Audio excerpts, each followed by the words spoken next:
اب چلتے ہیں اپنے اگلے برج کی طرف اور آپ کو بیان کرتے ہیں برج سرطان کے بارے میں کہ ان کا 11 سے 20 اگست کا یہ اشرہ علم نجوم کی روشنی میں کیا کچھ بیان کر رہا ہے۔ وہ لوگ جو 21 جون سے 20 جولائی کے اشرے کے دوران پیدا ہوئے ہیں وہ برج سرطان کے تحت آتے ہیں۔ اس کے علاوہ اگر آپ کو اپنی تاریخ پیدائش معلوم نہ ہو اور آپ کا نام ہے سے شروع ہوتا ہے تو بھی آپ برج سرطان کے تحت آئیں گے۔ اس اشرے کا آغاز آپ کی صحت کے حوالے سے اچھی خبر لے کر آئے گا، خاص کر وہ افراد جن کی بیماری طوالت اختیار کر گئی تھی ان کی صحت میں بھی اللہ کے فضل و کرم سے بہتری آتی نظر آ رہی ہے۔ اس کے علاوہ وہ لوگ جو روزگار کی تلاش میں ہیں ان کے پاس بھی ایک اچھا وقت ہے کہ ان دنوں میں ضرور کوشش کریں، اللہ کے فضل و کرم سے اچھا اور بہتر روزگار ملتا نظر آ رہا ہے۔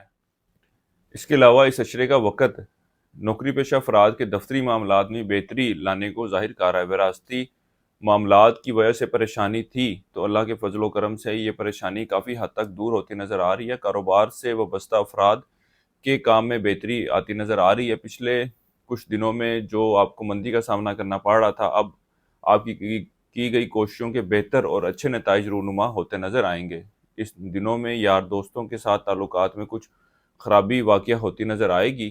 برج سرطان والوں کو چاہیے کہ اپنے انداز گفتگو کو اس اشرے میں قابو میں رکھنے کی کوشش کریں، کیونکہ آپ کی زبان سے تلخ الفاظ کی ادائیگی کی وجہ سے آپ کے آپسی تعلقات خراب ہوتے نظر آئیں گے۔ شادی بیاہ کی تقریبات اور محفلوں میں آپ شرکت کریں گے۔